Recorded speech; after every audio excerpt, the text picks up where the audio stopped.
All of our productions at GCTV are brought to you in part by The Arbors at Greenfield, assisted living community providing a unique balance of independence and personal care that offers residents and families the most precious gift of all, peace of mind. Bay State Health, providing the care you and your family need when you need it close to home. Visit them online at baystatehealth.org. Greenfield Community College, providing access and excellence in higher education in the Pioneer Valley. gcc.mass.edu. Greenfield Savings Bank. Visit them at 400 Main Street in Greenfield. Call them at 774-3191 or go online to greenfieldsavings.com. The Hammond Family. The Hammond family are longtime supporters of Greenfield Community Television. Real Cleaning Services, cleaning Hampshire and Franklin County since 1972. We don't cut corners, we clean them. Check them out online at realclean.com or call them at 413-422-1143. New Fortune Chinese Restaurant on the Mohawk Trail in Greenfield. Visit them online at newfortunema.com. Call them at 772-0838 and check them out on Facebook.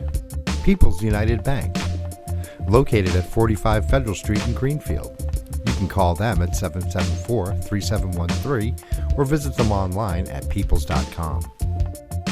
Thank you to our sponsors for supporting all the productions at Greenfield Community Television.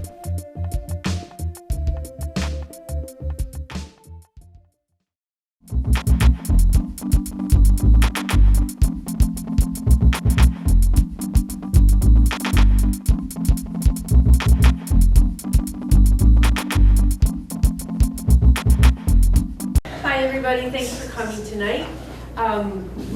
Just a few public service announcements. We have the bathrooms in the hallway and we have keys on the table back there for the men's and ladies. And just be sure to bring them back and put them back on the table. And there are also other people with other keys, so knock if you go to use the restroom. Where are the keys? Upstairs they have other keys. No, so where do you have the keys? Oh, I'm sorry, on the back, yep. And let's okay. see, green is for guys and white's for women. Okay. Yeah. That's new. All right. Thanks you all for coming. This is the first speaker in our series we call the B series. And sorry, Tom, I should have broadened it to pollinators. Oh, it's the A series. The B series, and tonight we have Tom Sullivan here, and Tom has been, since 2009, a pollinator educator, a public speaker, consultant, and has been designing spaces, consulting with landowners, and teaching about the benefits of attracting native pollinators and the key skills needed to do so. With a chaotic climate with so much foul weather and many other threats to their existence, there can be no better time than to start supporting native bees and butterflies, and no better way than planting pesticide-free flowers and making nests in our yards and public spaces. Come and see what we can do tonight, and we have Tom Sullivan here to take us on all we need to know. Thanks. Thank you. Yes, good. Excited. Thanks, well, so happy to have you here on this beautiful hot night in a cool space. I'll try to torture you for an hour and a half. Lots of information, and maybe go home feeling like you know a little bit more than you know. So we turn the lights down? Yeah. Okay. So my business is basically giving talks and workshops and consulting. I do product development. I also do landscaping. And I see my business is really part of this pollinator home turf security. It's all about how are we going to protect our way of life and our well-being and connected with bees as well, which everyone knows there have been lots of threats to them. I've been giving some talks and workshops lately. Did one for the garden center, the garden club. I gave one for the Madac beekeepers. This one here. I work with 4th grade at the Hollymont Elementary School. I've got a couple of workshops with them this year already. And to Retreat Farm, part of the Bonneville Environmental Aid Center programming, I'm going to do a planting for wild pollinators from a selected tray of pollinator-friendly plants. Where? In Vermont or It's in Vermont, it's in Brattleboro. Oh. And also have this wet meadow design and installation that we don't have a beat on that yet. So this is about what I'm up to. I'm also up into doing consulting too, which is something I really love to do. And part of the reason why most of us are really concerned is because we're worried about our food supply. There's so many things that we eat. Just there are many more than 15 fruits and vegetables that we eat. 90% of our crops are pollinated by bees.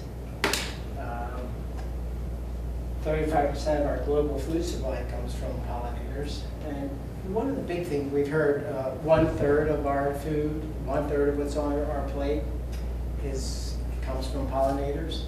And that's a really big number when you consider of it. But the biggest part of that number is 90% of it is vitamin C. We get 9% of our vitamin C from fruits and vegetables. And without that, we would be really hurting. Can you imagine our lives if we didn't have vitamin C? Plus all the other vitamins that come with fruits and vegetables. That's a real big one. Sauerkraut, because the old days on the ships. We eat sauerkraut. And we still need seeds for those cabbages. Yes, that's right. And those radishes and everything else we put into a crop. So it's a big thing. It's something that the trouble around bees has been happening for quite a while, and now it's coming to a real head. There's a head of awareness as well.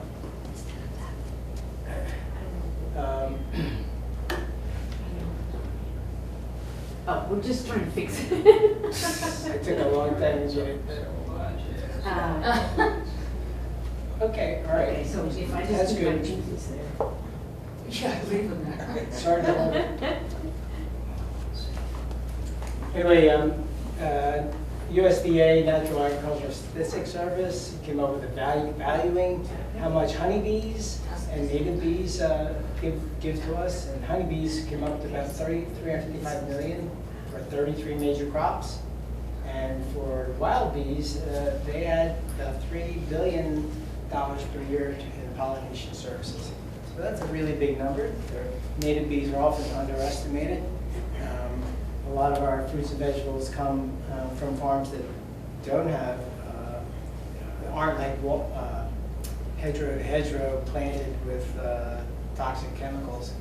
And there's lots of, especially in New England and mid-Atlantic states, there are lots of farms that are small and that are contiguous to natural habitats that these native pollinators are there for, and they do a lot of pollinating because of that. So anyway, just to raise your awareness that there's a lot of value that native bees give us. So what is pollination? We're talking about sex. Is this a test? Yeah, plant sex. Yeah. You didn't study. Fertilizer. You didn't study before you came? So what I is didn't study, no. So what's happening? I mean, it's a big diagram there, right? Transfer of pollen to From plants to plants. plants.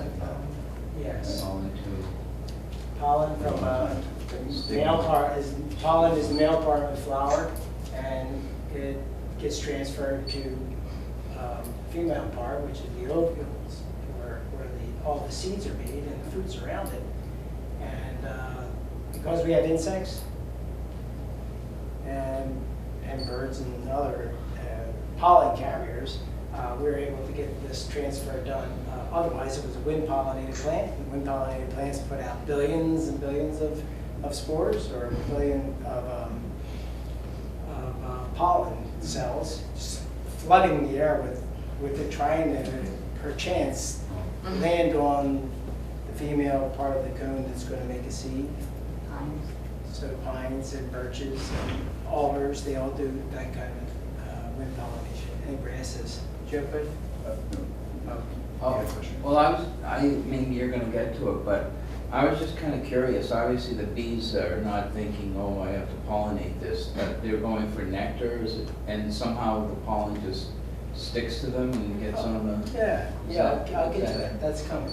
So Okay. the most important thing here is that the pollen is to the same species. Oh, yeah, Right, right. so an apple and a pear pollen are not going to make much.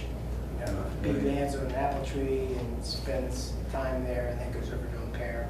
Mm. It's not going to really pollinate the pear, An but apple it will, pear. another apple blossom. Hybridized. Apple pears. No. Maybe. So with the pollination, full pollination, we get nice, beautiful, luscious fruit that we're used to seeing. But without it, we get these little crinkly old guys. And look at the pattern there. And this is reverse because it's hanging down. What's they do when they get loaded with water and sugar. But tomatoes, the same way. There's the same pattern that gets repeated from the flower, the oval, to the fruit. And there's lots of pollinators, right? Lots of different kinds of pollen, right?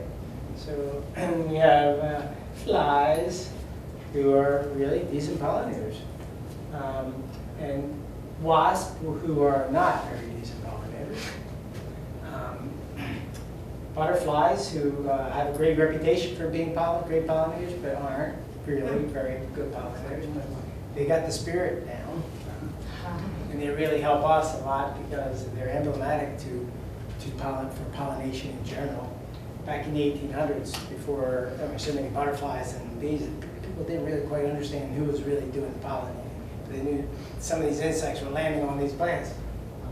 But the recent studies really find that butterflies really aren't doing that much, except they are not only emblematic for pollination, but they having their ecosystem intact is really much more complicated than for bees.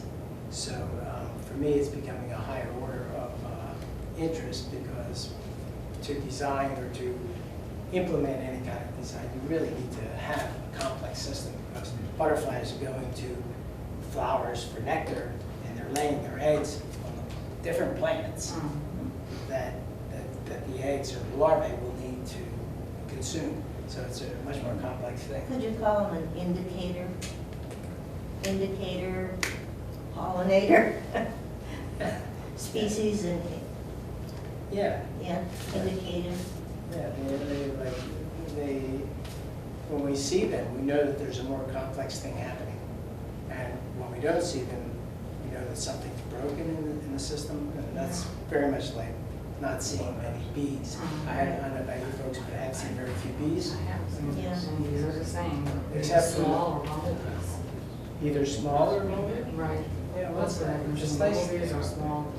With all that rain, the rain pretty much dampened everything. But now it's a little bit more warm weather. I'm seeing more, but I'm very worried there. Yeah, I have seen many honeybees, so maybe. They're all over my rhododendrons. Yeah. I saw a lot in the early spring. Mhm. So anyway, there are moths, Yeah, these hummingbird moths and beetles, are sort of pollinators. Honeybees definitely pollinators. Bumblebees, moths, blue orchard bees. Oh, yeah. So there's a great diversity of pollinators.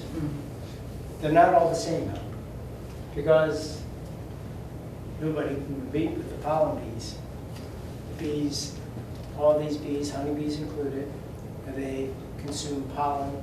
They feed pollen to their young with nectar, mixed in with nectar.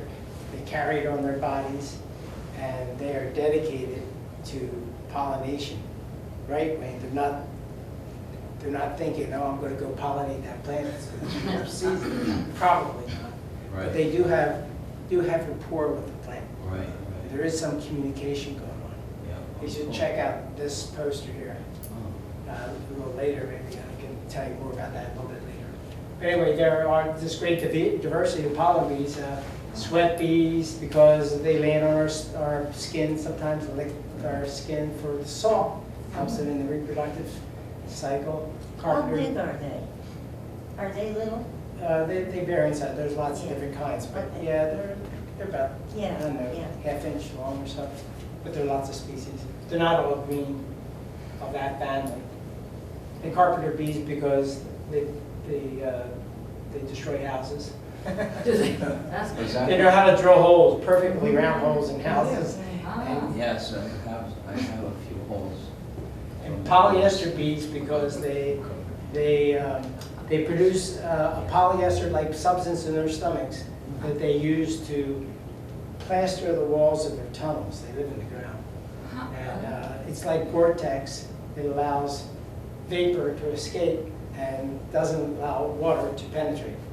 So it keeps their eggs drier, therefore they can live in damper conditions, more in a clay-like situation where most bees avoid. Bumblebees, because they make that was a sound, that people were saying, there's a bumblebee. Mason bees, because they build with clay. Are they also called blue orchid bees? They're also called blue orchid bees, yes, that's right. They're one and the same. And they're bluish, but some are greenish, and there are other colors in that family that do the same thing. There are mining bees that are good at mining, they're really good diggers, and there's squash bees. That one, I just want to say the mining bee, it looks more like almost like a yellow jacket to me. Yes, Hornet, because of different striping. yes, right. I swear, in the, do they build a nest underground as well? Yes. Mostly in sandy areas? Maybe, perhaps, rather than clay. Yellow I swear we had a Yellow bunch of jacket? them. Yeah, Yeah, it looked almost exactly like that. yeah. And there were a bunch of holes, but I swear they disappeared. I don't know if the robins came and went, oh, good. Yes. And ate them up. Probably, this spring. Yeah, early spring, yeah, spring. They're very vulnerable in the ground in the spring. Definitely, yeah. When they get bigger in their colony, they go They deeper. were and they all get much over the bigger. place, like, whoa. Right. Thing about the mining bee here, there are hairs on this bee. Okay. See, yellow jackets have very few hairs, and they're much more striped. And what you're seeing here, and this lot of yellow, is pollen Pollen, on their legs. And this little bee here is called a Seratina, and it's a small carpenter bee, Ah. and it is becoming one of my favorite little subjects right now because it's so fascinating, and they're terrific pollinators. And I'm calling it now the pithy stem bee because they go to pithy stems.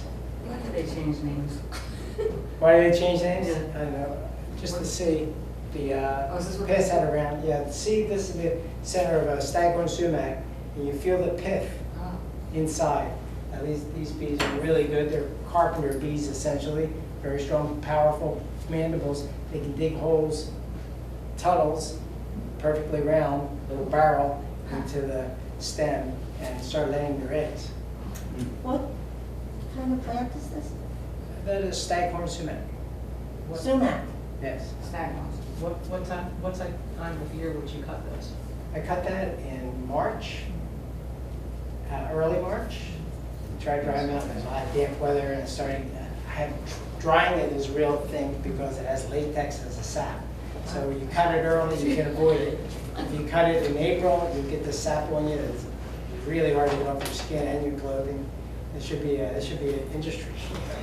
So it's good to cut them in the spring before they start to grow, is that what? Yeah, and then late fall Oh, too would be okay. When all the sap is down out of it. I mean, are those the big sumac that have the big puffy, like, red Yeah. things at the tops? Yes, yes. Okay, It's because crazy. I have some too, but the branches are much thicker than that. Yes. You know, certainly the biggest one. Right, so if you should cut one of those big ones, you'd get all these, usually does send out runners. Oh, If yes. there's space, Yes. though, Mhm. many of those young ones will come up. So you get a lot of smaller plants. So we have 5,000 species of native bees in North America, that's United States and Canada, and 380 species in Massachusetts. And they range in size from like an inch or bigger than an inch for a carpenter bee, a bumblebee. And then there are some that are about an eighth of an inch long, and they live in the desert. But there are others that are really tiny as well. But worldwide, there's 20,000 species. And Massachusetts has a fairly high number compared to the rest of New England.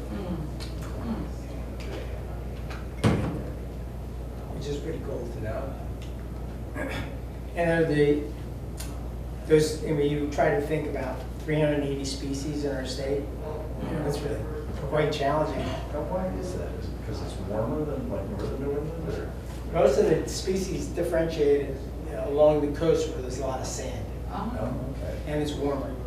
There you go. So, and lots of ins and outs. So there's more area, surface area, and more ability to get into the sand, where the reason they're using sand is because it can dry out. The moisture is going to leave the sand early, so they're not susceptible to mildews, chalk booths, all the other things that attack bees.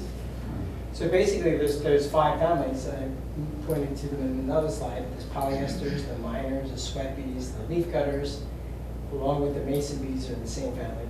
And then this big family of bumblebees, carpenter bees, honeybees, squash bees, and the 5th cent bee.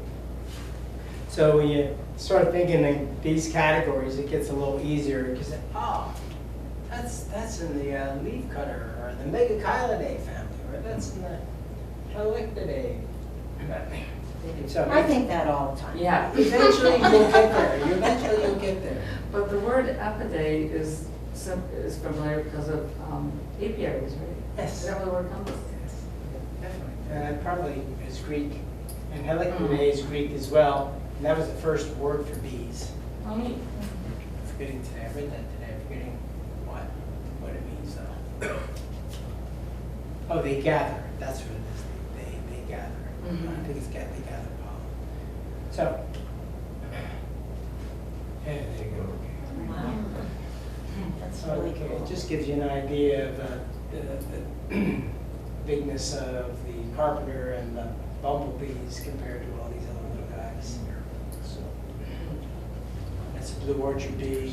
These are the sweat bees over here. That's a longhorn bee.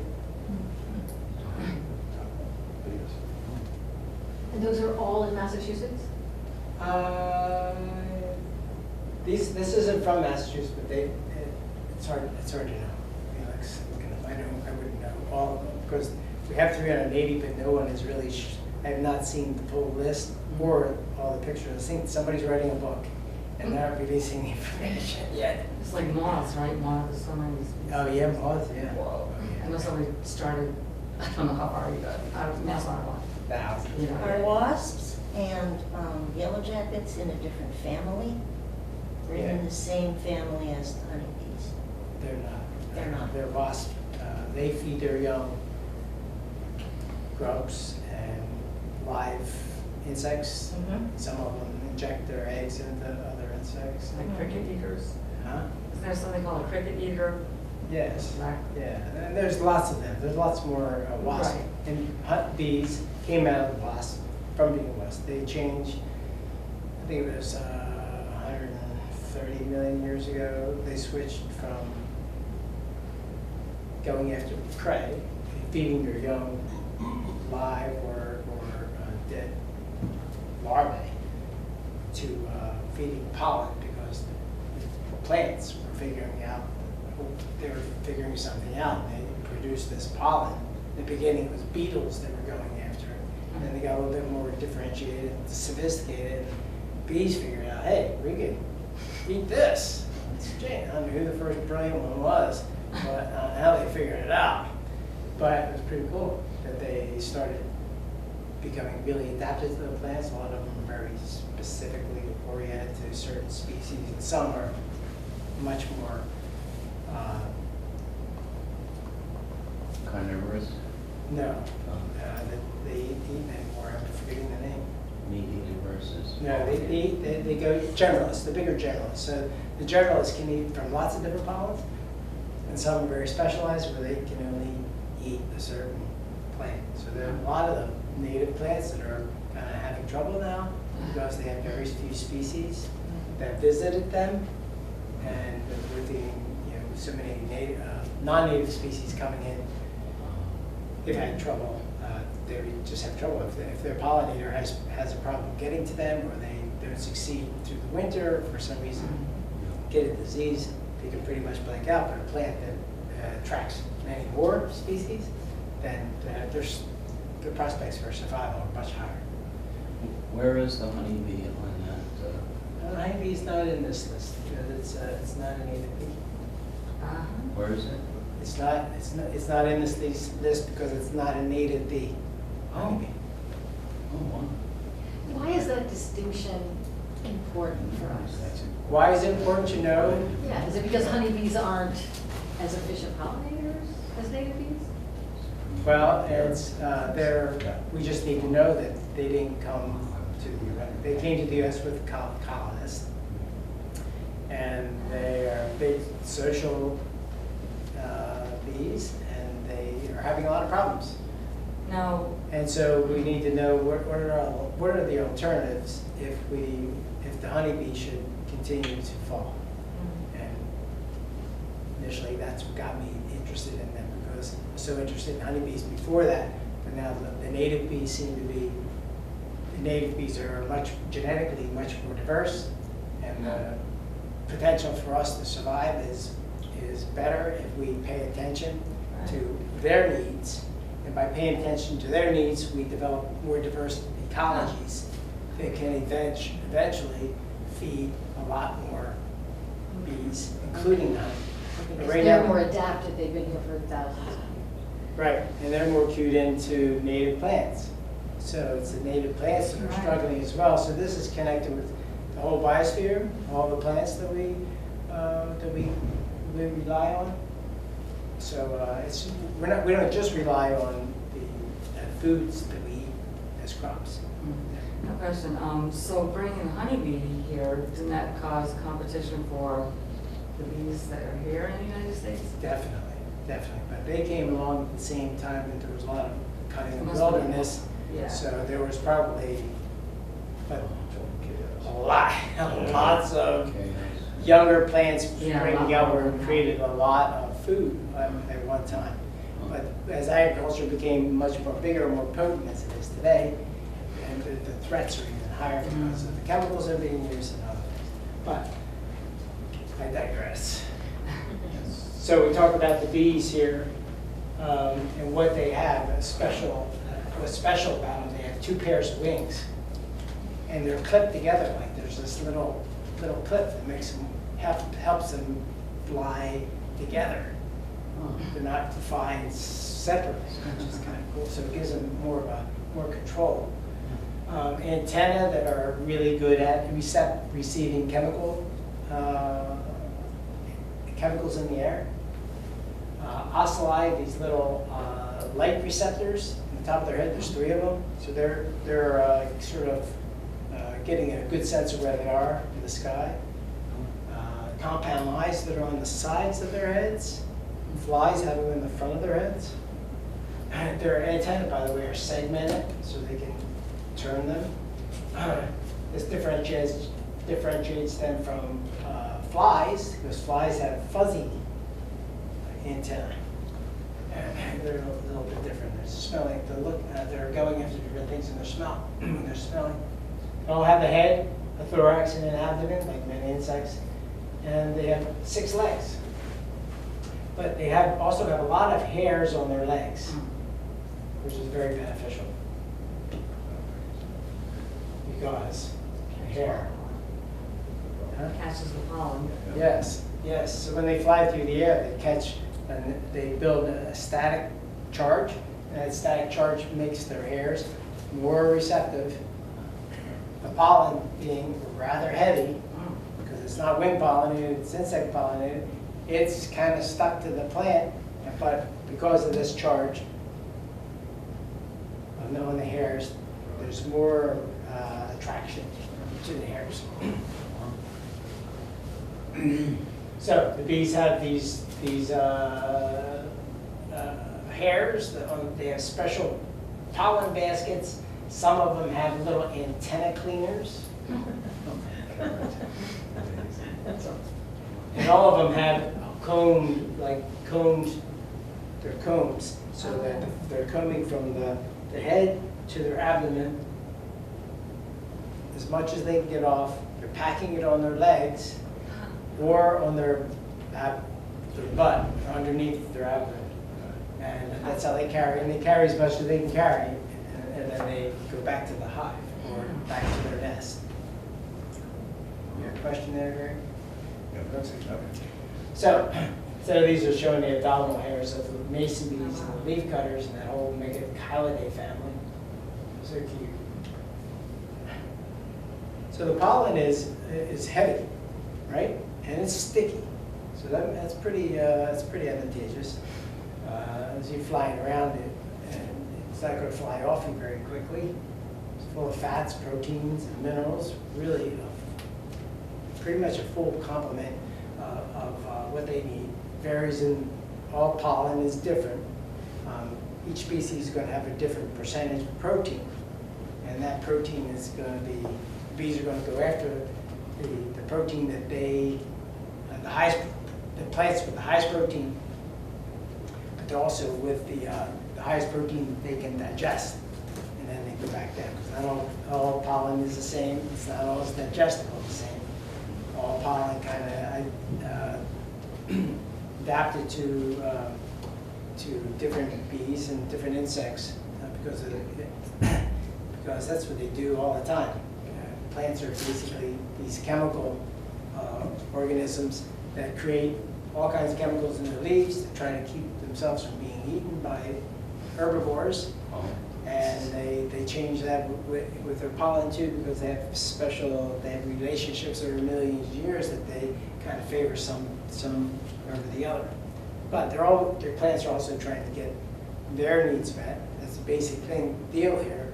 Okay, you take my pollen, and I'll get my seeds distributed far away. Because the bee is going to consume mostly all the pollen. There's going to be about 2% that's left for pollination. 2 to 12%. So that's pretty low odds. But still, the plants are still winning. I just wondered if there are certain bees of that group that likes different kinds of flowers, so they somehow can pollinate certain flowers. Like do the bees just go for all the pollen they can get on all flowers, or are they specialized? Is that? They're both. Some bees are strictly one plant or one family of plants. Okay. And there are other bees like bumblebees and honeybees. They're generalists. Okay. They go to many more. And most bees are generalists. You would have to be if you wanted to survive, because plants are not always doing the same thing every year. Right? They're going up and down in their populations, and there's changes all over the place, so they had to adapt. So bees were adapting to the plants, and plants were adapting to the bees. Right. So the big thing is that pollen is sticky, and it's good, and it's full of protein. And also nectar has some protein in it too, but it's basically a carbohydrate.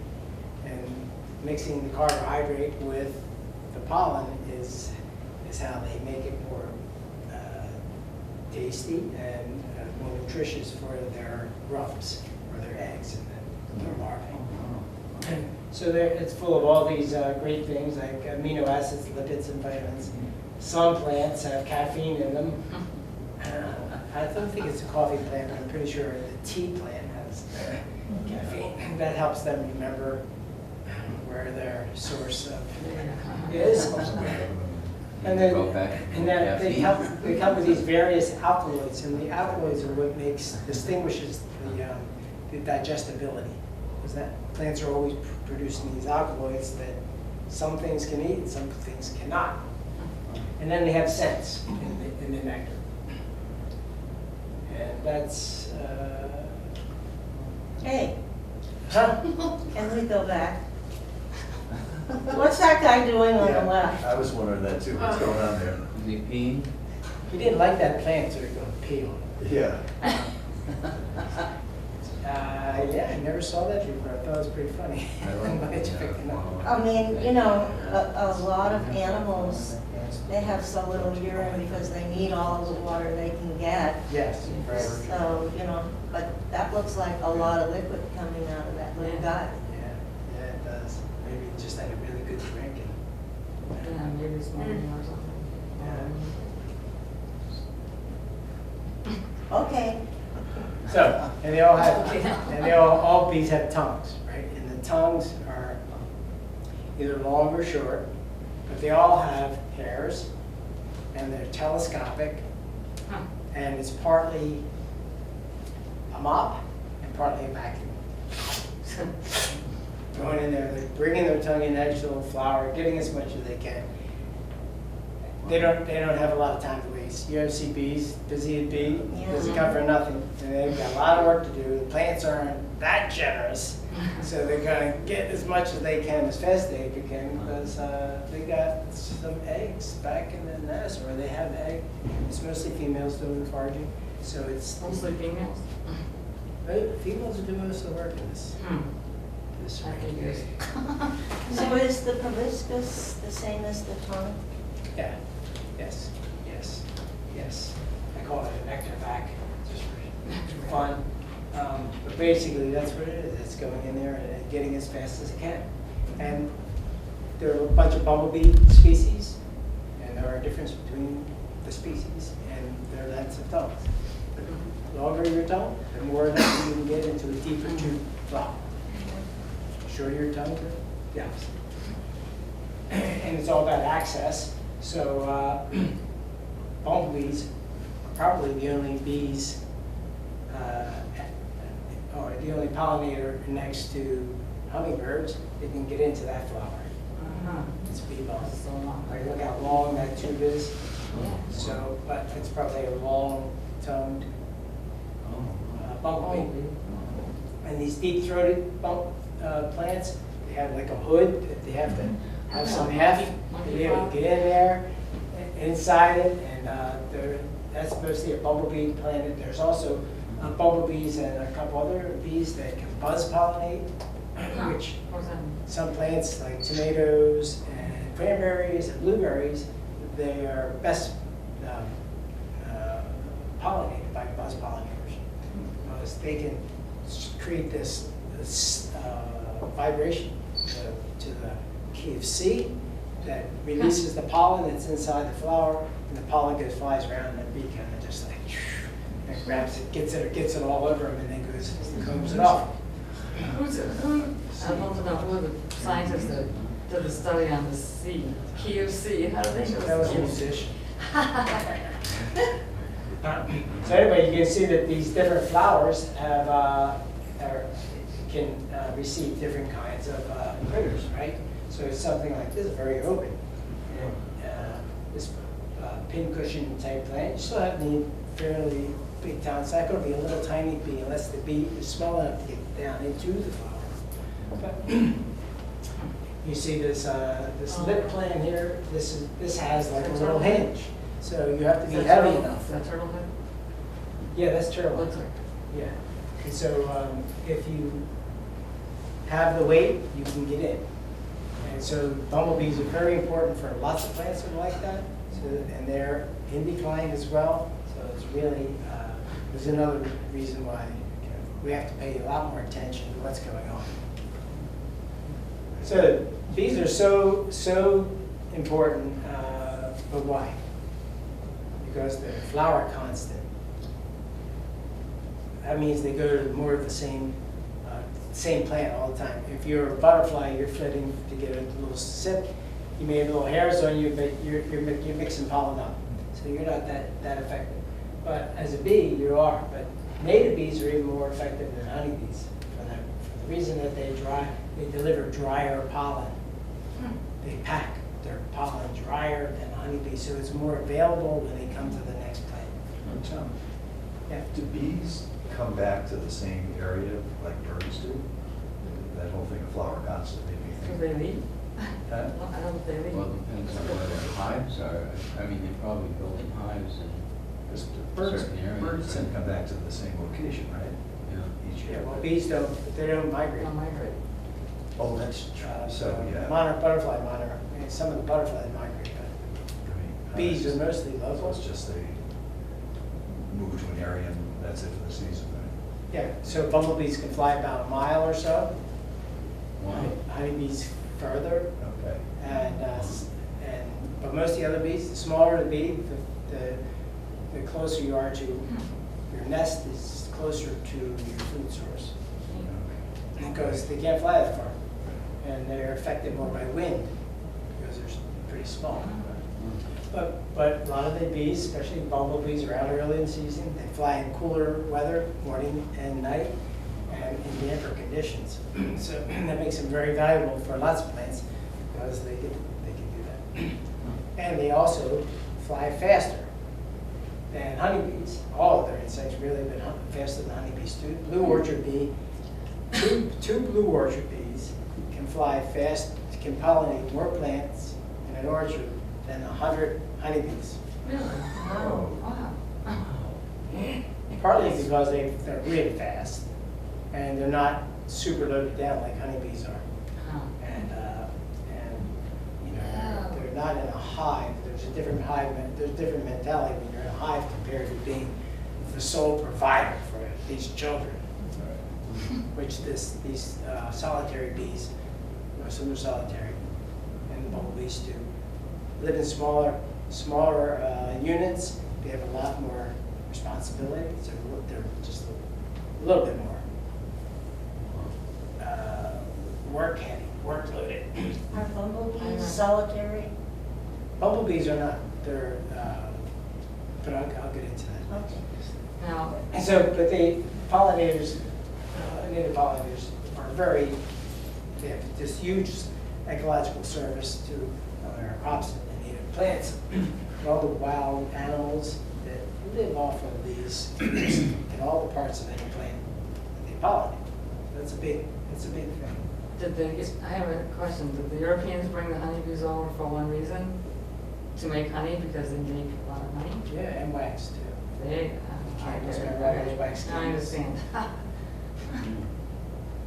So up here it says 90% solitary. Most of the bees, 90% of the bee species are solitary. 10% are social, like including the honeybees and the bumblebees. There are some that are semi-social, but just for now, let's keep it kind of simple. Of the 90% of the bees, 30 are wood nesters. They live in pithy stems, which I showed you, or hollow tubes, like these. Really? So not like a big cavity in Those it. are like- And notice the size of these two different bundles. Notice the Is this like size. bamboo or bright mighty? It's Phragmites. Okay. Yeah, I'm From good. the West Coast. What is it? Fragmites. I think it's Phragmites, which is an invasive weed. Oh, that's what Yeah. it's. But most of the bees live in the ground. They nest in the ground. So 70% of all the solitary, most of the bees are solitary, 70% of them live in the ground. So there's like 3,600 species that live, out of 5,000 that live in the ground. And they're the dominant, that's how they mostly live. So it's very important to understand it. And their solitary life cycle, you know what, Bev? Is it possible to turn that around so I can see my next slide? Oh, sure. I'm kind of looking Oh, at yeah. the screen too much. Yep.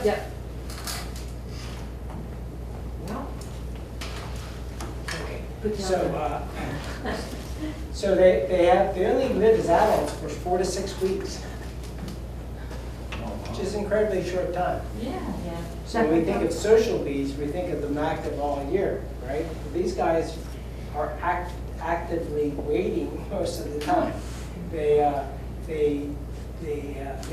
get bred in the spring, but for the most part, except for bumblebees, and they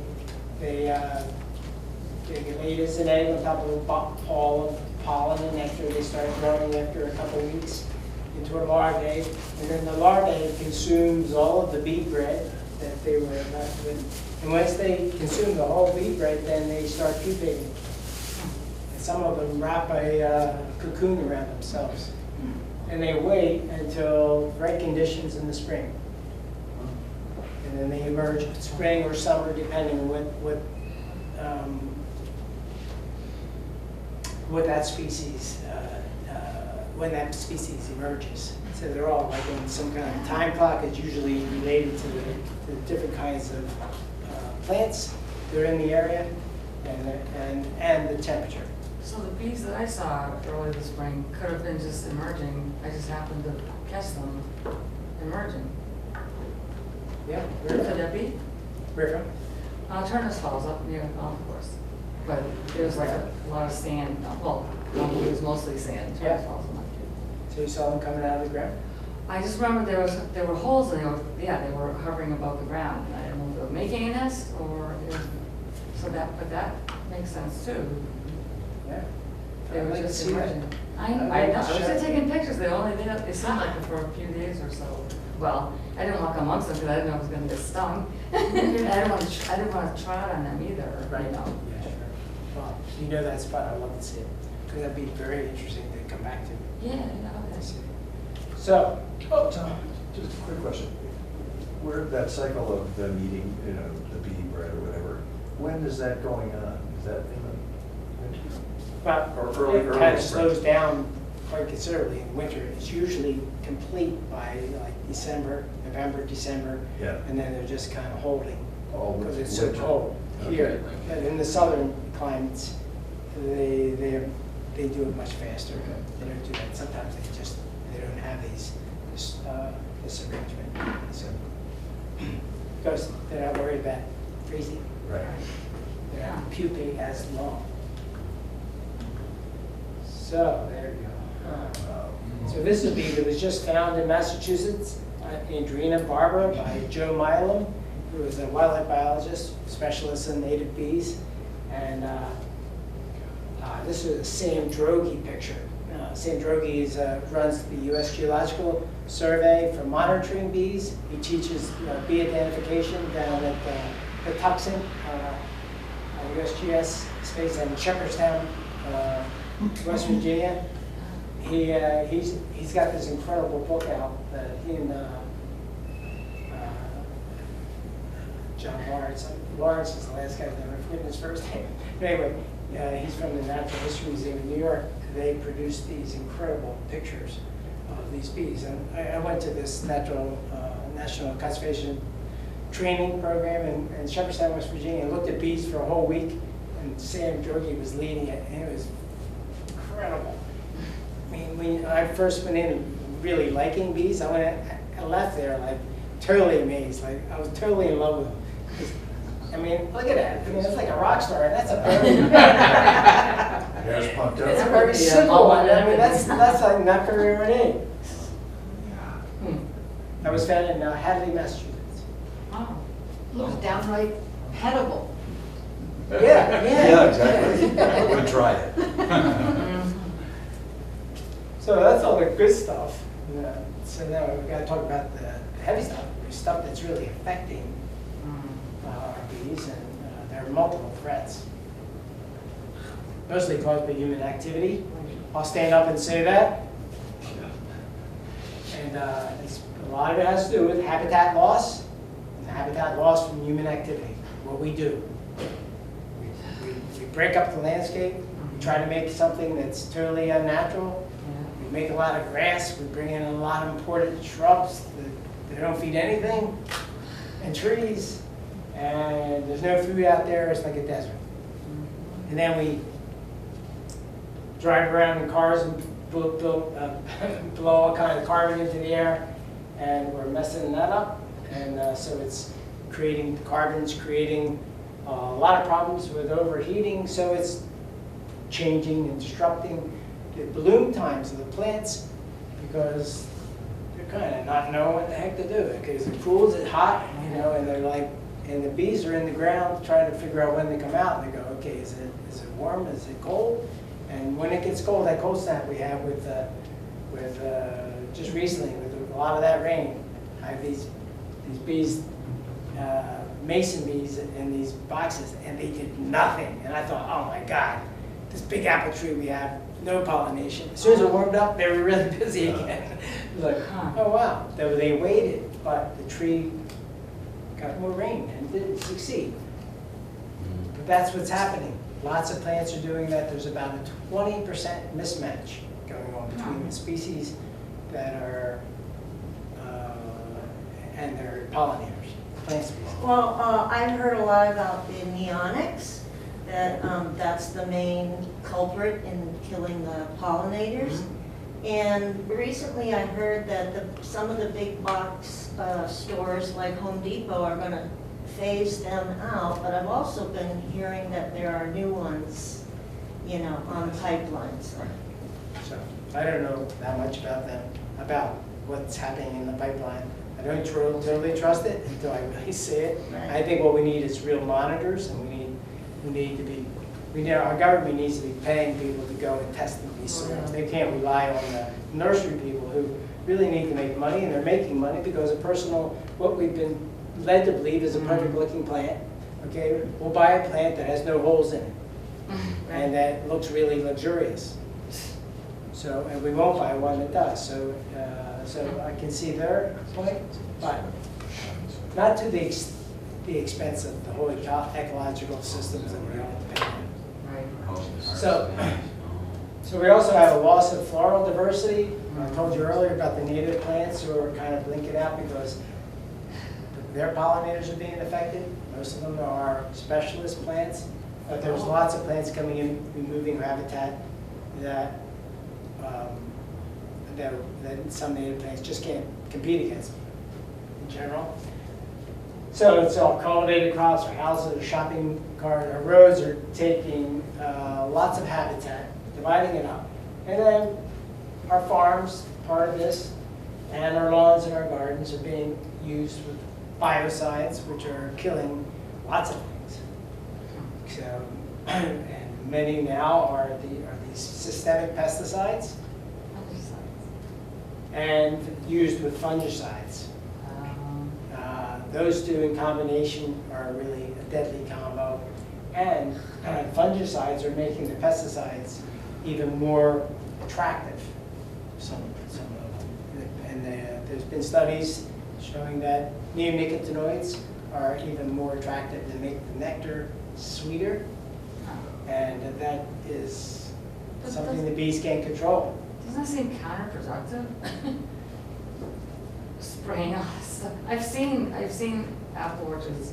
I think it belongs to Hampshire College. Don't quote me, but and I just remember seeing them with this, you know, the big trucks spraying, and they said, well, it's fungicide, but they didn't say that. And I'm like, well, why do you have to spray so much? Like, why do you have to spray that much? Because the company And tells doesn't- them they need No, I know, that but much. doesn't that affect the bees, the pollinators And too? because people want perfect fruit. Right.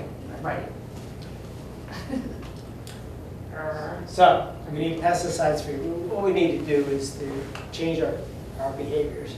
We have certain things we need, the pollinators really need from us. And we need to create and maintain habitat. It has to be pesticide free. And I just want to run through some things about this pesticide business. So since 1992, there was generally a 33% loss of hives, honeybee hives. But in 2015 and 16, it was 40%. It was a pretty big jump, already pretty bad at 33%. Now at 40%, it was even worse. And so, but it's getting better because the people at the USDA and beekeepers are working together with this bee-informed survey, so they're trying to track what's really going on within the hives. And there is a lessening now. This is the accepted winter loss. They figure it's below like 18% that most beekeepers could live with. And this golden color is the total winter loss, which is getting, see how high it is compared? How high these numbers are? Now it's getting kind of closer. So that's a really good sign that there's more intelligence happening in the beekeeping world, but it has to transfer to the farming world. So beekeepers are getting more and more connected and learning more, but they still need to have some protection from that. That says honeybees, so we're not even looking at, and you mentioned they're not the greatest pollinator, Right. right? It's just honeybees. That's That's just honeybees, but honeybees represent a really big portion of our economy and a really for lots of big farmers. Orchardists in general, really, they bring in honeybees because they can get their crops pollinated. But they're right, they're not the main show. Yeah. But if this is happening with the honeybees, the native bees are also feeding on all of that. And so you probably have parallel with the native bees, you just can't track it like you can with bees. Totally good. Totally great.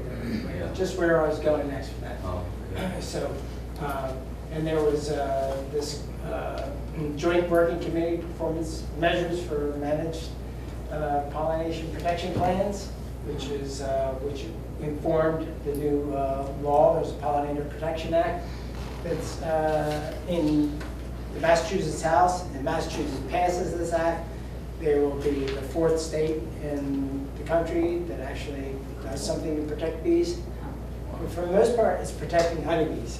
They talk about native bees, but native bees aren't really well known enough. There's not enough knowledge about them, and that's part of why I do what I do. How about the places where they're big commercial, like the almond orchards and stuff? Is California on board with that? No, I don't think so yet. Yeah. That would be really big news. Yeah. But I'll look into that. That's really very much needed. They've got to be thinking about it because they're so huge, the number of bees that they probably bring into all those different areas. They're probably losing a lot of hives. Is this New England, these losses, or is this? Yeah, this is from Massachusetts, but you're right. There were, I forget the total number, 170,000 hives that got lost in 2014. Scary amount. I mean, consider how many did they bring there. Yeah. But and they were mixing, these almond orchards were mixing different batches with of neonicotinoids with fungicides, and that's what's really hammering the bees pretty heavily. So Tom, is there something ordinary people can do to help that get passed?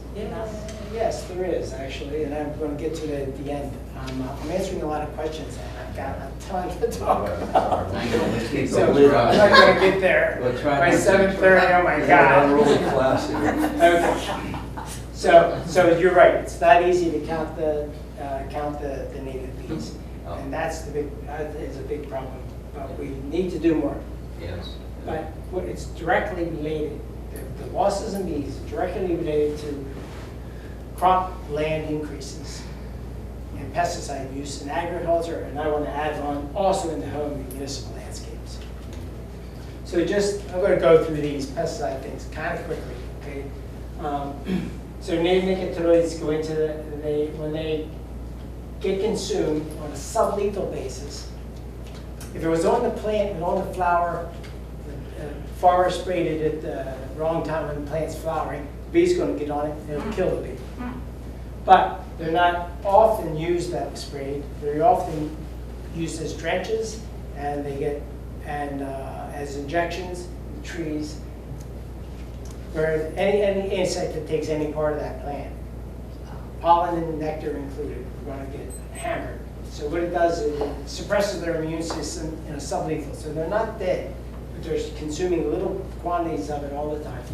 It undermines their immunity so that they're more susceptible to varroa mites, which are a really big problem. And then because of that, the mites have viruses and they become much more weakened and they die. Or fungicide path comes in and they're on sublethal doses again. It affects their detoxifying inhibition, so they're not totally aware of what's happening. It enhances the toxicity, and then they die. Or it becomes susceptible because of the fungicide, and it creates this, they become more susceptible to Nosema, which is a unicellular fungi-like organism that attacks them, and it also suppresses their immune system, and they die. So, not much help, not much for colony collapse disorder. This was the path. somehow the colony collapses is lessening now. There's not as much of it, so maybe there's something that's happened. I'm not sure what that is exactly. But still, these pesticides are not good for bees in general. And I'm really worried about the native bees.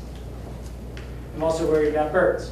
So there's 40 million acres of lawn in the United States. 1 billion pounds of neonicotinoids used, applied yearly. It's everywhere. Lawn garden products, everywhere. Big business. Makes grass greener. Nothing will eat a grass root. There's nothing there. But the path is, you have a nut, you have a tree, you have a leaf, you have an insect rather, and you have a bird. You have lots of birds. Because if you have lots of insects, you have lots of birds. But when you have these, this is just a study, this is just one graph from one imidacloprid. Can't say that quite. But American Bird Conservancy did a study, bird nestlings adversely affected because there isn't enough food. Bird parents feed insects and grubs to their young. And the further they have to fly from their nest, the less food their young is going to get. Plus, the young are more susceptible to blue jays and other variety, other birds may attack their nestlings. So, birds and the bees. I'm going to skip this. Just saying that it affects the whole ecosystem. So, 118 pesticides found in pollen. Most lawn care products kill grubs in soil, or things that live off of the shrubs and the trees. Insects, right? Including solitary bee grubs. Systemic pesticides kill all insects that eat treated plants, including butterfly and moth larvae. Birds feed their nestlings insect larvae. It's destruction of the environment. Is there anything useful about lawns at all? They look pretty. It's a nice green. And we can walk on it. We can run on it. But yes, there is. I'll get to that, Carlin, if I can get to that part. If we shut up and stop that. Okay. So why do we need pollinators? Why do we need them? Somebody would just read that off. Why do we need them? Nancy.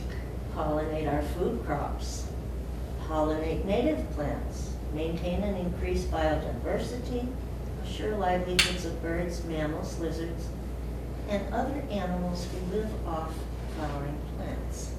Right. So that makes sense, right? So this wonderful ecologist, Elizabeth Farnsworth, who has started Go Botany at New England Wildflower Society, is a tremendous artist and writer and teacher. She said when native plants are in peril, the entire ecosystem is at risk. Plants are the first thing. They take the sunlight. They create food. And we also want them because they're so darn beautiful. Carbon sinks.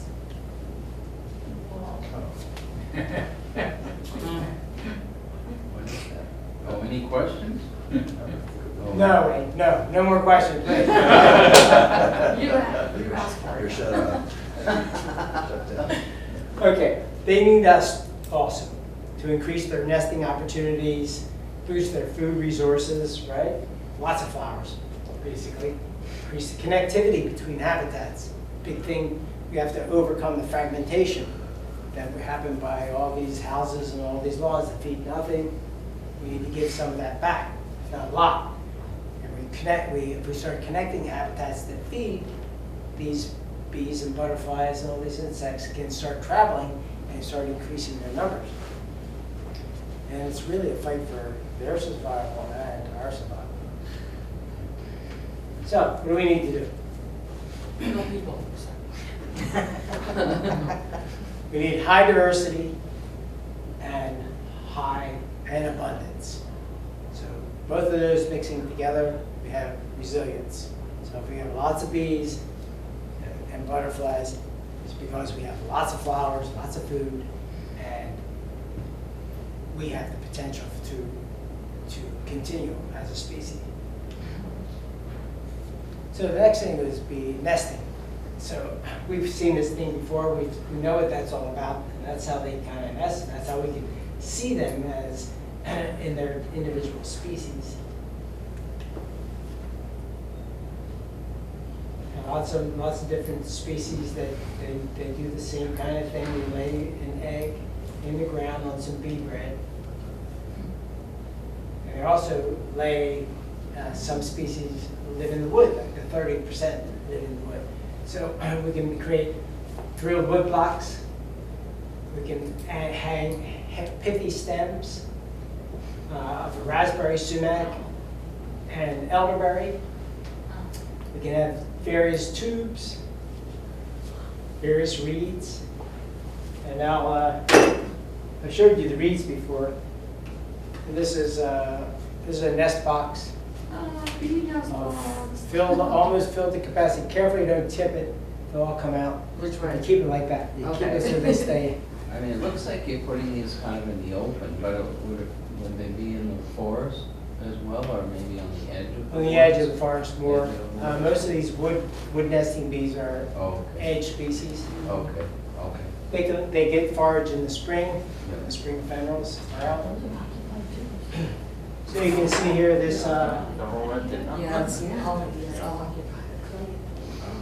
This bee here is not a mason bee, but it's in that family. It's a corn fronds. As an imported bee, it's really taken over a lot of East Coast, taking a territory for the mason bee in the East Coast. But does the same thing, uses mud. Very effective pollinator. So leaf cutters, they cut leaves. That kind. Yeah. And they carry the pieces back. Into those And groups. they make the little nests inside tubes. And they lay an egg on top of the pollen. And then they seal it off with leaves at the end. And then the mason bees, they bring the mud. The masons, and they get it from banks on the sides of streams and exposed place where there's a little bit of clay. And they partition each egg. So they get some bee bread, they lay an egg on it, and when that's all done, hundreds of trips, they take a little break, and then they go back and do it again till they fill up the tube, and they'll keep laying eggs until they lay about 30 eggs. Tom, can they last through the winter in these things? Yes. No, even like exposed, like hanging from a branch, they'd still survive the cold? Well, these guys are in a box, Yeah. but I took them into my porch Okay. last year. But it was unprotected. Yeah. I didn't have any woodpecker attacks or anything, which can attack mice, woodpeckers, wasps during the growing season. They just show you a little, my Pollinators Welcome logo. That's the reason I'm showing you this. No. They're in and out. When they were active, they were incredibly fast flyers. And I was there, they were flying really fast, and I was there, new camera. I got the really cool one. But you can see the underneath, the abdomen of this one is yellow, which is kind of cool. And one's leaving, one's going, coming in. And this one, first time ever, shot a one carrying mud. Cool. You see, it might be going right there and getting ready to pack that. Oh, they right plug there. it with mud. I've never seen such a messy mix of clay, these guys. So I'm going to see if I can get a better mix of clay for them. I don't know where they're getting clay. They don't take my clay. They don't like your clay. Except these redder ones is my clay. A lot of them are getting gray clay, and I'm in pure sand. I don't know where they're getting it. Come into my house. Your house. Maybe the canal. You want some clay? I'll give you some clay. Yeah, I would like Yeah. some clay. Yeah, sure. So anyway, they're getting it from Sandy Banks, but we can get clay from other places, like at your guy's house, and you can mix it in a pan with the water and put it out for them, but not too soupy. So the pithy stem bee will go in various pithy stems. Oh, This is an old one. This is one of my original ones. How about knotweed? No, I'll get to that. Okay. don't get me going. Or the, Okay. Say no, or the no. small. All right, since you said knotweed, here's some knotweed. I don't Okay. like knotweed, I hate. Look at the open end. That's nice. Knotweed is Yeah. useful for Yeah. something. But, Yeah, yeah, it's useful. That's a business. so how many of us go There's a cutting business down rate, knotweed yeah. for, I mean, there's so much of it. you know. Yes. And the statute So anyway- brings it back to. Anyway, this pithy stem bee is a little carpenter bee. Right? Pardon me? This pithy stem bee is a little carpenter bee. Oh, Uses the pith of, and it's showing here, in a fennel stem. Mm. So it goes in and it chews it all out, and then it chews the side wall, it chews a hole in, and then not completely open. And then when it wants to make a partition, it chews the side wall and mixes it with saliva, and it's really sticky and makes a partition that way. cool. It's really cool bee, and these bees have multiple generations too, a little bit like bumblebees. That's why I'm becoming very excited about them, because they have a long span to the summer. So you don't necessarily have to have an open end, because they would chug and chew through. For that, yes. Yeah. But it's got to be pit. Where the open tubes are. No, For- maybe because for the the softer, mason. because the softer, I see. it's Okay. softer, inside is softer, Inside. material inside is stem. Yes, the Okay. pit is softer. It's kind of cellular. It's Okay. open still. Yeah, yeah. So the ground nesting bees are 70% of the bee species, right? They're digging a hole, and then she's going to come straight down and then branch off, basically in a spiralic pattern, and do all that digging before she starts laying an egg. And it's, people say it's similar to us digging a 50-foot hole, going down, bringing up an armful at a time, and keeping it perfectly round. So it's a pretty good task before she even starts. Anyway, it's important for us to know because they're in the ground, and they're besides being cute, I know. they're hard to see, except that's a little easier because we're zoomed in on it. But here's one, can you see it? Oh, yeah. Oh my gosh. Right there. That was in Greenfield, actually. That's a cellophane bee in a clayish lawn in Greenfield. So when we're trying to protect the ground bees, because we barely know them, but we're guarding around them, we try to not use mulch everywhere. You help it. And they need within a few inches the ground between plants. So if you mulch your plant, leave some ground around it unmulched, so bees can get into, especially in the sunny location where it's warm and if there's good drainage. So this actually is a kind of an off-topic, Yeah. because I don't want to go too far, Yeah. but I've been really interested in no-till. Yes. Yes. And it's more microbes, but I hadn't thought at all about this. Right. And there is a farm in Barry that's trying to go no-till. And with no-till, be not tilling the ground, which is good. Yeah. But there are other practices where they're using mulches and things like that. Yeah. Yeah. So whenever you're mulching the ground pretty heavily, you're pretty much eliminating their nesting potential. But we all love mulch. It does a lot for us. So, but we have to remember we have to keep some ground open if we want these critters to be able to last. So remove all plastic, and also if you're going to use a mulch, use compost about an inch. It's a very valuable thing. It's really hard to use compost and not cover it. But if you make it too moist and too moist near the top, they're going to have a hard time with their eggs. And you want water too, because water is really important for them. You can see that when they're really thirsty, they'll compete. But if you have a bowl, put little rocks in your bird bath or something I for think that so. to land on. I do, that's fun. You do?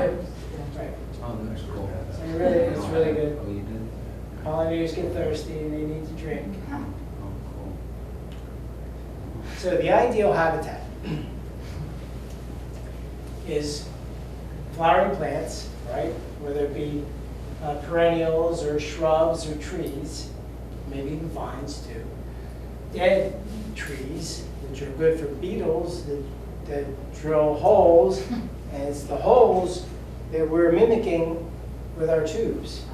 We're mimicking what beetle grubs do when they drill these holes in dead trees.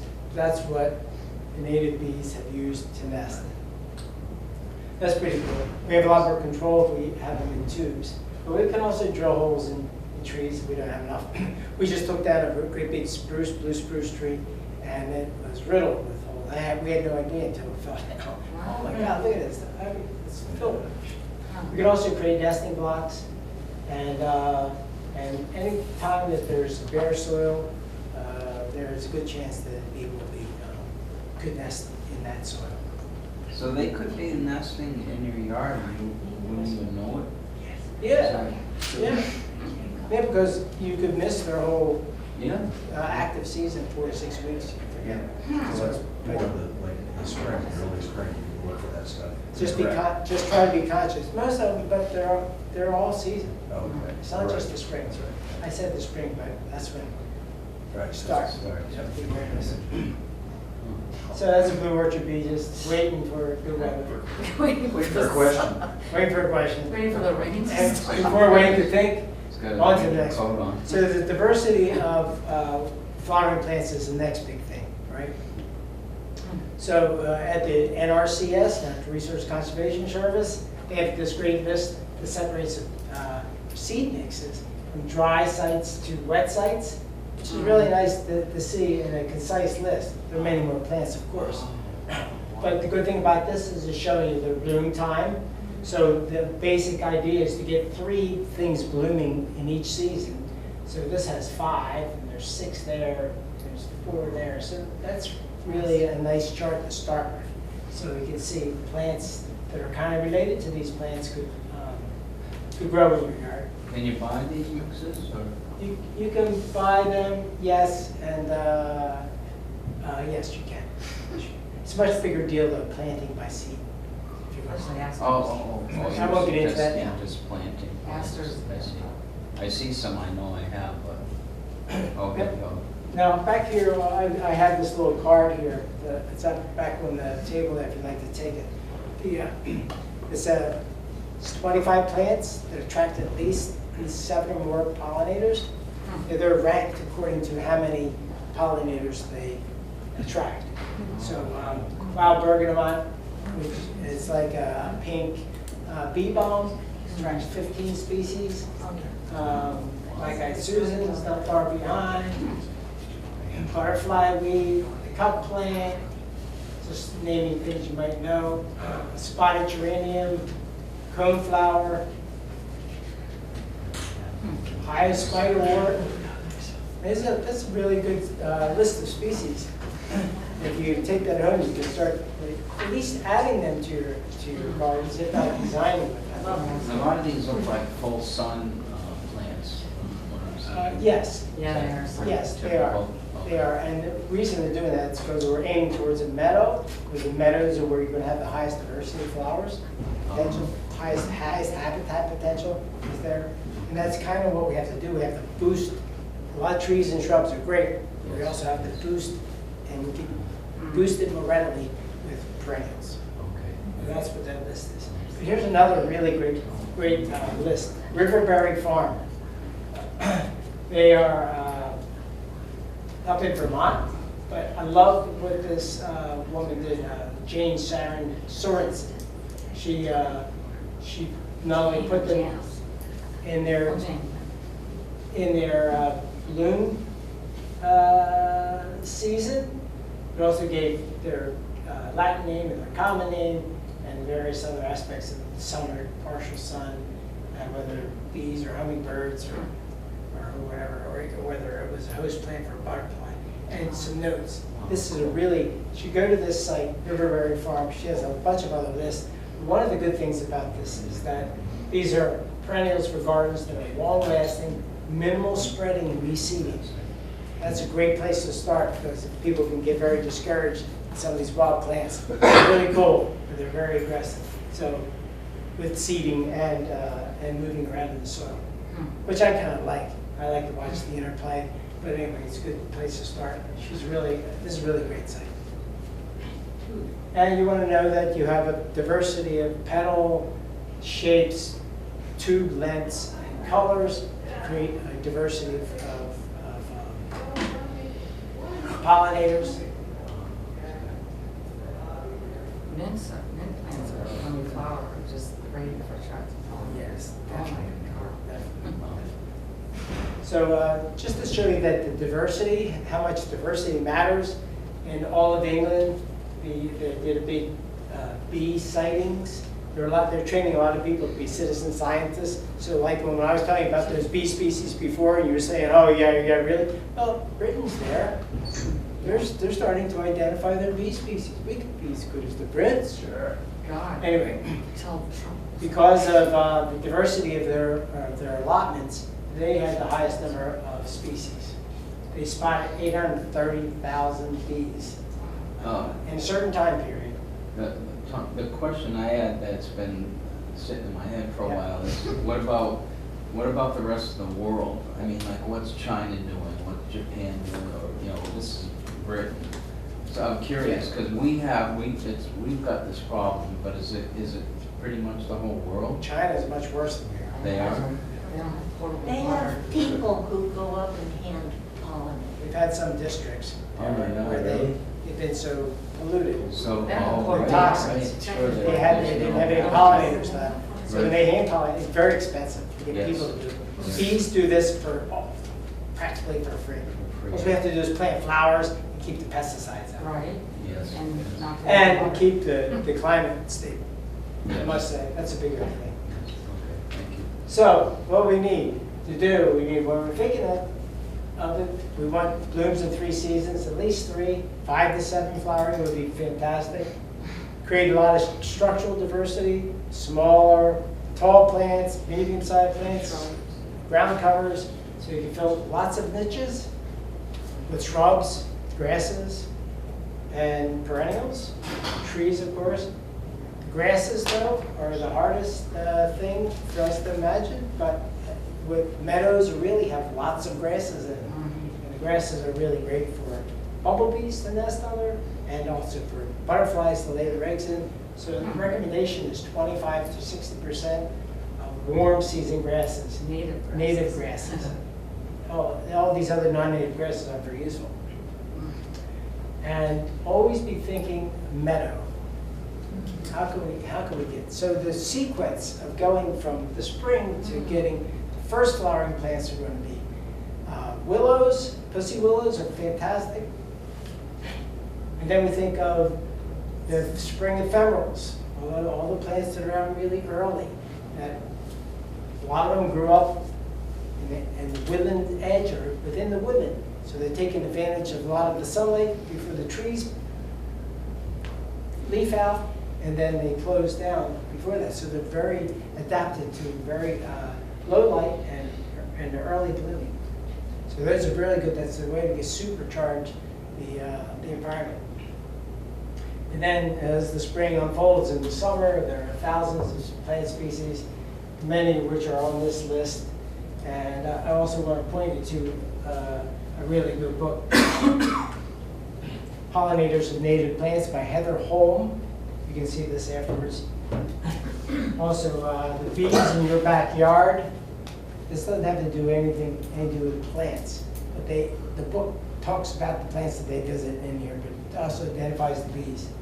Also, I'll show you a little later if we get to a couple other books. So, at the end of the year, you're going to have goldenrods and asters. There aren't any goldenrods blooming at in this picture. There will be right around here this year. Aster oblongifolia is this plant here. You see, it's just starting to bud up. This is after aster, New England aster, and this other woods aster are blooming. These three in combination are fantastic. Do you New remember England what aster month? gets rather high. Do you have something? I was just wondering what month that was taken, This is like October. because that's on Silver Street. That's a You can Silver actually go Street. see Early that. October, yeah, this is on Silver Street. Yeah. Silver and Denell. But anyway, the key to this is boosting the end of the year with asters and goldenrod. And this aster oblongifolia goes right into November. Nice. And it's fantastic. I've seen bumblebees just laying on top the next day, okay. Lift off. It got too cold and it just stuck there. Yeah, Next yeah. day it warmed up. I've seen that. Yeah. It's like cast I out. can't move. Couldn't make it home. Now, what's that white tube kind of flower? That's Penstemon digitalis. Easy for you to say. That's also called Husker's Red. It's a pink flowering, reddish leaf penstemon. There's also some bee balm here. There's some there's phlox, creeping phlox. This is a great plant, Caryopteris. That's hasn't quite bloomed yet, but that's really beautiful blue that bumblebees really love. This is a Coreopsis. Not asters, but how about the tall one, that short plant you said, what would you call that short This one. plant? It's phlox. Phlox. What about the tall phlox? Yeah, tall phlox. I don't see them here, so I wondered if that. Right. Is that good for them? They come later. They bloom a little later. Oh. They're good for honeybees. I'm sorry, bumblebees and butterflies. Okay. Are there any flowers that are not good? I know, right? Are there any flowers that are not good? Yeah, there's some. Really? Yeah, there's some that are kind of poisonous. I'm like, what? The moonflower? Home Depot. Yeah. Yes, It's those a types. bee trap. Yeah. So this is showing New England aster here Oh, with spiderwort right below it, right behind it rather. And mountain mint. This is a beautiful mountain mint that has a lot of gray. Mountain. It's called Pycnanthemum unicum with cup plant. Oh, Marissa? Cup plant, and then behind it is a Maximilian sunflower, which are really fantastic. And there's a Joe Pye in there too. You know Joe Pye? Oh my God. And this is another beautiful one, Anicisum. Bees love that. Makes a really wonderful tea. Bee balm, great flowering bee balm. I'm just showing you all the plants that are in this mix here. And Geranium mycorrhizum, and this is a sundrop, an ornithera. So within a fairly short, small space, you can pack in a lot of different flowers. Yeah. Across from me, it's an old farm meadow, and the guy does, he mows it, but there's a section like 6 feet in, right near the street that I probably could plant if I talked to him and let me do it. Wow. But it's like a meadow grass now, so I'm just curious about, well, how do you introduce some of these species? I mean, do I have to prepare the entire bed and plant it, or can you do anything around grass and stuff? You really have to take it all right to. Grass is a tough competitor. Depends on the grass. Yeah. It's a cool season grass. It grows really fast in the spring. Probably is. That's very tough to compete. Okay. Because they spread more and they get very robust quickly. Where the warm season grasses wait until like almost June before they really start growing. So there's a lot of time where other plants, flowering plants, can grow around them. I see. Okay. Yeah. Question here? There are a lot of folks, myself included, who are really interested in growing more food, and I'm wondering if part of your knowledge base is the overlap between what's beneficial in flowering pollinators and what you recommend is also edible and perennial. Yes. Yeah. Right. Or used for like herbal purposes or something Yes. like that. So the map right in this picture here, the mountain mint and the anicisum are edible. They're making teas, but I'm just asking, in terms of the consultation service you provide, is that something that you'd be able to also bring to the discussion? Yes, yes. I mean, I would have to do a little research to find out what plants would go with what and how they would grow. I don't know, I don't have a catalog in my head. Could you plant tomatoes in amongst some of these other perennials or something like that? Yes, you could. Yes, and I've done that. Yes. So what about flower lawns, wildflower lawns in grass areas for Yeah, type? I think it's really challenging. I can't see how they could survive. Because the plants that are there are really, have been competing. And they're all, depends on how long the planting. If there's a bare spot, it might work. But if it just lands in with a bunch of other plants and a bunch of grass, yeah, tough thing to do. It depends on the aggressiveness of the plant species too, and where it lands. There's an area next to the building that Just Street says their office. Yeah. That's mowed twice a year. Yes. And I'm watching it grow, and I'm seeing some new trees coming up. Oh. I'm just really tempted to want to figure out how to plant more flowers there. Sure. But I there's- talked to Andy about that. Yeah. Yeah, I mean, he's all for it, Yeah. but I don't know what issue. Well, you have to look at what's growing there, maybe preserve what you think has potential for flowering. We've talked to him for a couple of years, he's not going to do Yeah. anything, but. I can come and look at it again, but it's a challenge. But you have to study the spot, right? I'll just show you some native grasses. This is little blue stem, and it changes colors all through the year. It starts out blue and then it gets kind of rainbowy like. It ends like a real tan. But it's mixed in with echinacea and these sunflowers in the back, and this indigo. I'm not sure where that is right now. Strawberries are in this patch. Peaches and apples. So mixing food depends on the food, right? A tomato would have a hard time surviving with a bunch of native plants really close to it, but growing around it, yeah. But just much more cultivated crops need space, and they need water, they need tending. The only native crop that I can think of that would be edible and left to its own devices would be Jersey artichoke. Basically, or maybe a pawpaw when it gets tall enough and big enough.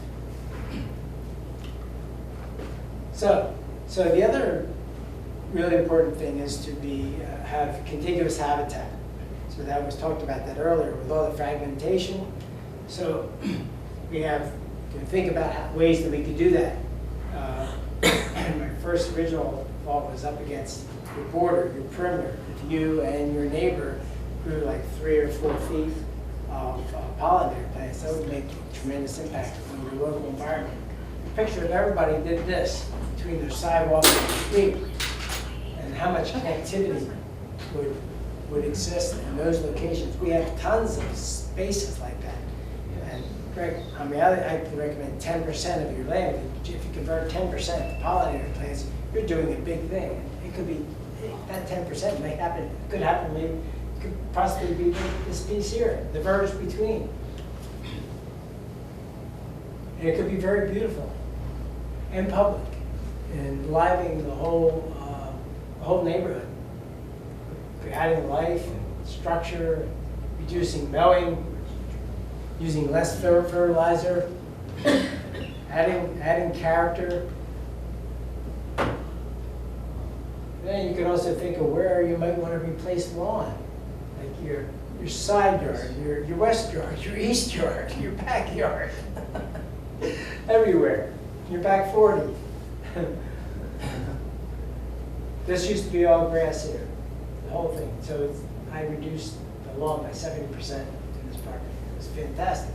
And we have people come and cut the grass on a regular basis, but there's very little that happens in those beds after spring.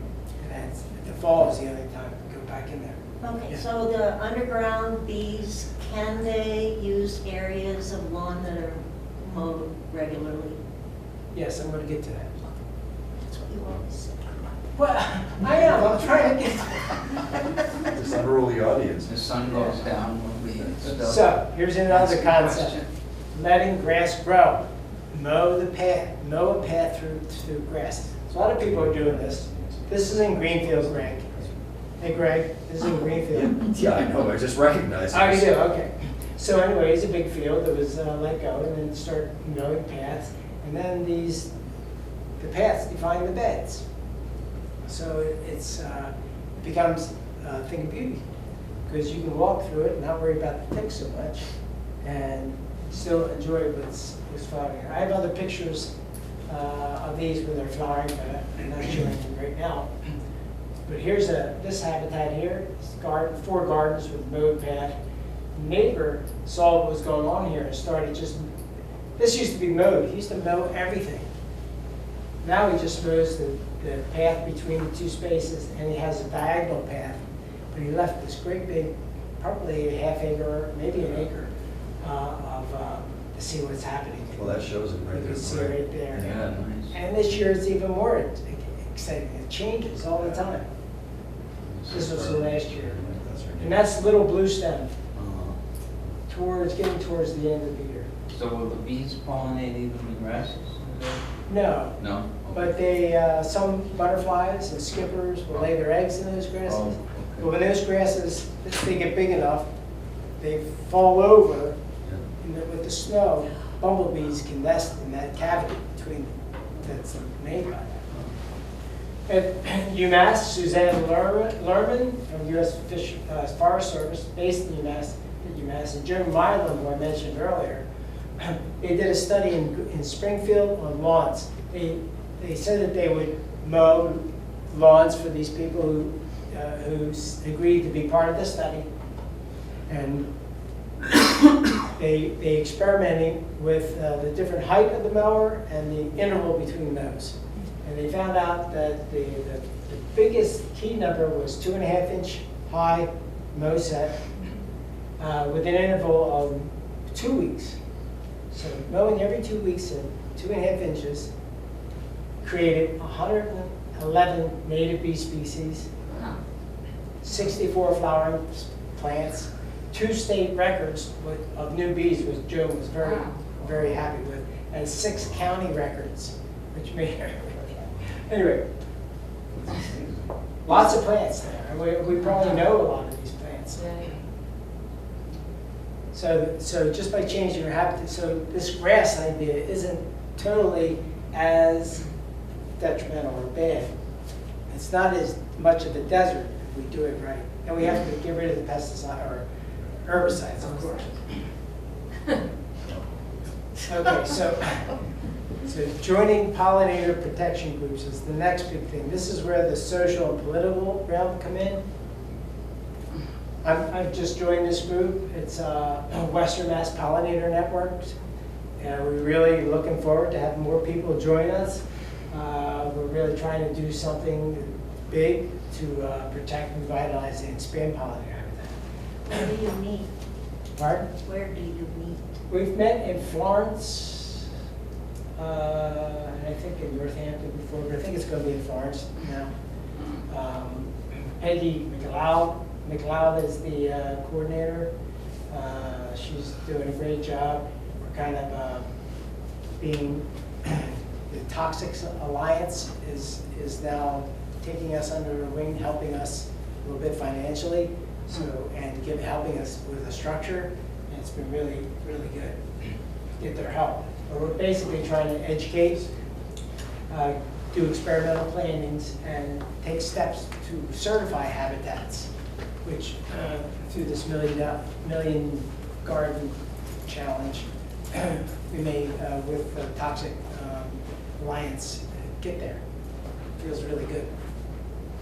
Anyway, I mentioned earlier this Pollinator Protection Act, and if you could call the switchboard there and talk about this H2113 that Carolyn Dakima, Representative Carolyn Dakima has initiated. It's being hung up right now, and we really need in the house? need citizens to call in, In the house? to ask about where it's at. And by the way, I'll send you information if you'd like to sign up on my sign-up sheet there. Like they could get a reminder about this phone number? Yeah, I will send this. I'll send this and some other key things if you'd like Are you gonna do that on Facebook? to. We're sending around a clipboard. Oh, can you go back? Yeah. Oh, I'm sorry. I need the I'm phone sorry. numbers. This is really important. Also, the Marty 2113. Marty Dagoberto is working for Mass Nova right now, and he's really keen on this whole project, and he's very aware, very up to date on what's going on. I got this from him about a month ago, so I'm not sure. Do you know what the chances are with this? Or is this? The chances are very good, Yeah. but there's a lot of money coming in now to try to weaken it. To stop it, right? Oh, And there are a lot of forces, a lot of economic forces at play, so. Right. well, it is what it is. I'm getting close to, I think I'm doing it this time. Just let me know when you're done. Anybody still need time? I'll go to the next. Anyway, the town of Williamsburg passed a resolution to protect bees. And wouldn't that be great if Greenfield could do the same? Yeah. Greenfield has a lot of great activity going on here. It's a wonderful, wonderful town. And we ought to be able to do this. And I think next to the last slide, some of these groups are doing fantastic work. Beyond Pesticides, Center for Food Safety, Friends of the Earth, Center for Biological Diversity, of course the Mass Pollinator Network, NOFA, the Northeast Organic Farming Association, Diversity Society, which has been at the forefront of all the activity around pollinator habitat, and the information that comes out of the Diversity Society is excellent. There's also this intergovernmental science policy and diversity. So the last slide. Just want to show you these fantastic books. Claudia West and Thomas Rainer's Planning in a Post-Wild World. Larry Weiner had a co-writer, Thomas Christopher. Fantastic book about the new revolution in gardening to making more meadows and making more ecological spaces. A really new book here by Joseph Wilson and Olivia Carroll, Bees in Your Backyard. I just got this in the mail yesterday. Fantastic. Can you send me a list so I can get them for the library? I'll send you, if you put your name on it, and I'll send everybody, he's important to me. Anyway, Heather Holmes is, her book, Pollinators and Native Plants, come see it if you like, is a really good book, showing the pollinators actually going to which plants. So, that's it. Got through it. Thank you. Thank you. Quite a million questions. A million questions for the Million Pollinator Challenge? Did Tom mention a Million Pollinator Challenge? Is that just New England or is that the? No, I saw that. that's a national. National thing, That's yeah. a national thing. Yeah, I don't know as much about it as I should, but they're trying to get 1 million pollinator gardens. And it's a high number, but it's not impossible. Small groups start taking on smaller projects. We don't have to take on the whole town of Greenfield. We can take on a verge in the street. We can take on some space that in a park. Is it helpful though if they're relatively contiguous for the bees? It does help, but anywhere now is going to help whatever bees are close to where you provide nectar and pollen. We don't know exactly what bees are where. We'd be guessing, but if we get a good mix of plants, have a good variety of the color, tube litter, and landing pad, so that variety of the highest variety species can come to them. That's where you start attracting and feeding the highest number, because we don't know. We don't know who's there to begin with, who's out there, and we don't know the numbers. But we do know that the numbers are going to change all the time. So if you plant so that you're covering your bases where you're getting the highest diversity of flowering plants and structures, then you're going to have a better shot at resiliency, which is what we're really about. We want to survive as a species. We need to do this. Do you know about the woman in Coleraine who has the plant swap? No. Well, there's a woman in Coleraine, and if you're going south on 91 from Greenfield, you take the first exit, and you take a right, and the first left, and you go about a mile to the end of that road, and you'll know you're there because she has tables full of plants that she's selling. Yes, Betty. That's Betty. Okay. Yes, Betty. But, you know, what is it, once or twice a month, she holds a plant swap where people bring in their plants, and, you know, you can get a wide variety of different plants. I've got a lot from her. Yeah. Yes, she's one. What's her name? Betty Sokolowski, I think. Sokolowski. Coleraine. No, it's actually Deerfield. Deerfield. Where is No, Can't fix it. Conway, you're right. Okay. Conway. It's in Deerfield. Yeah, it's, It's out 116 then? Yeah, No. you turn No. on No, 116 no. off of 5 and 10, or off of 95. As soon as you go over the 95, as soon as you go over the highway, you take a left. Oh, You go all the way down until you have to go right, and she's down before the road starts. you go a different way than So you go past Warren? No, is that near What UPS? color is it? No, you don't go that far. As soon as you go over the bridge. I. I don't.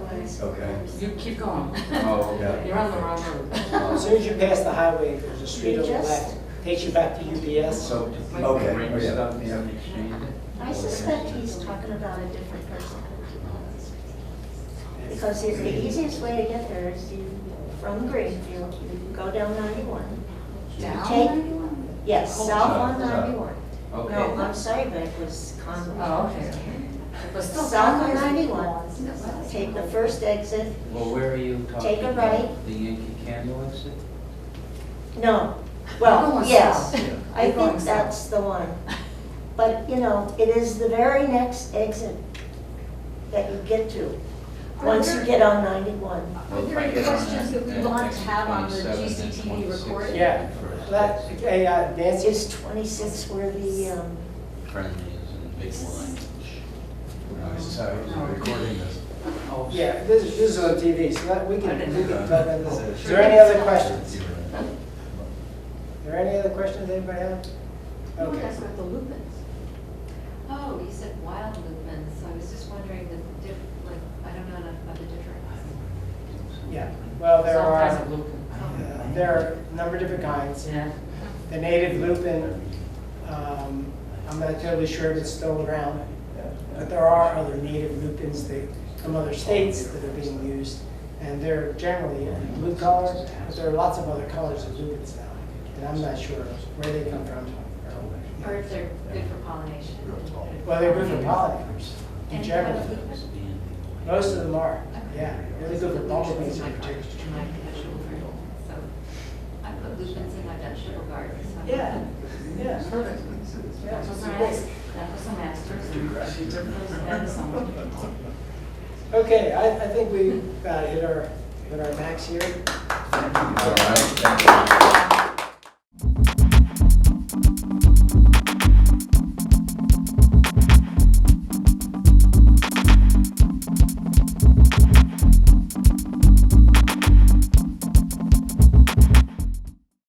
All of our productions at GCTV are brought to you in part by The Arbors at Greenfield, assisted living community providing a unique balance of independence and personal care that offers residents and families the most precious gift of all, peace of mind.